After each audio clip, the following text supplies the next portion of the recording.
हमारी टीम्स के हार्डवर्क से और आप सभी के सहयोग से नई Delhi G20 leaders summit declaration पर सहमति बनी है।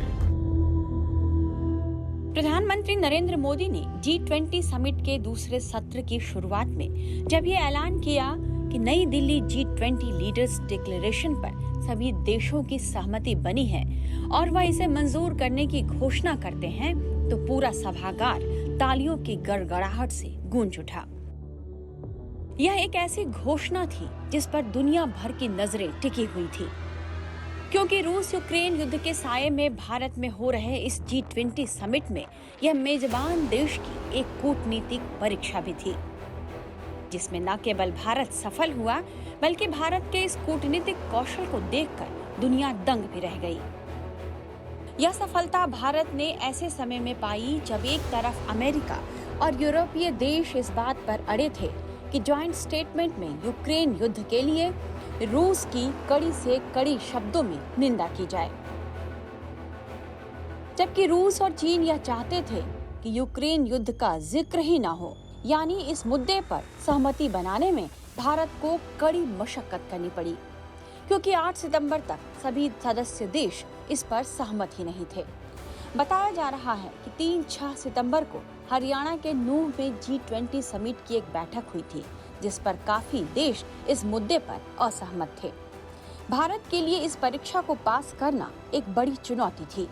सभी सदस्य देशों के बीच इस मुद्दे पर आम सहमति बनाना एक असंभव काम को संभव कर दिखाना था। इस बात पर सभी सदस्य देश एक राय नहीं दे पा रहे थे कि यूक्रेन युद्ध का जिक्र किस तरह किया जाए, लेकिन भारत ने इसके लिए बीच का ऐसा रास्ता निकाला कि उसके दोस्त रूस की लाज भी रह जाए और जॉइंट स्टेटमेंट पर सबकी सहमति भी बन जाए। इस मुद्दे पर पीएम मोदी ने अपने पर्सनल इक्वेशंस के साथ काम किया और उनकी टीम इसे सफल बनाने में जुट गई। यूक्रेन मुद्दे पर नया पैराग्राफ बनाया गया और सदस्य देशों की राय ली गई। पीएम मोदी की चाणक्य नीति यहाँ काम कर गई।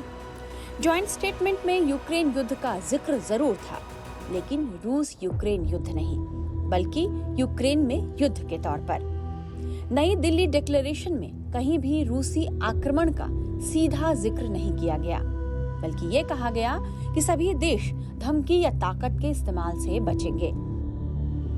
नई दिल्ली डिक्लेरेशन में यूक्रेन युद्ध को लेकर कहा गया, यूक्रेन में युद्ध को लेकर बाली में हुई चर्चा को दोहराते हुए हमने संयुक्त राष्ट्र सुरक्षा परिषद और संयुक्त राष्ट्र महासभा प्रस्तावों पर अपने राष्ट्रीय रुख को दोहराया और इस बात पर जोर दिया कि सभी देशों को यूएन चार्टर के उद्देश्यों और सिद्धांतों के मुताबिक काम करना चाहिए।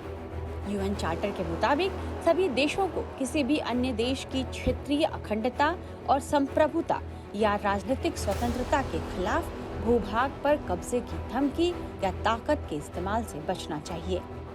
परमाणु हथियारों के इस्तेमाल या इस्तेमाल की धमकी भी अस्वीकार्य है। हालांकि कुछ जानकारियां मानते हैं कि इस डिक्लेरेशन को यूरोप ने पूरी तरह स्वीकार नहीं किया, लेकिन उनकी आपत्तियों के बावजूद इस घोषणा पत्र को जारी किया गया और ये डिक्लेरेशन वैसा ही था जैसा कि भारत चाहता था। एक्सपर्ट्स नई दिल्ली डिक्लेरेशन को न केवल भारत की कूटनीतिक जीत बता रहे हैं, बल्कि प्रधानमंत्री नरेंद्र मोदी के लिए घरेलू राजनीति के लिहाज से भी इसे बहुत बड़ी कामयाबी मान रहे हैं। कहा जा रहा है कि अगर ज्वाइंट स्टेटमेंट जारी नहीं होता तो समिट की कामयाबी पर एक बड़ा दाग लग जाता और विपक्ष को हमले का एक मौका मिल जाता। लेकिन नई दिल्ली डिक्लेरेशन ने G20 पर विपक्ष की आलोचनाओं की धार कम कर दी है। पूर्व राजनयिक केपी फैबियन इस बारे में क्या कह रहे हैं, ये भी सुनिए। Well, for India it is a huge diplomatic victory, and here I think you have to look at it, what shall I say, analytically. For the Indian government, on the one hand, it wants to consolidate its leadership of the global south, okay, diplomatically. On the other hand, equally important, it wants to derive domestic political advantage. You know the state elections are coming. You know that the general election is coming next year.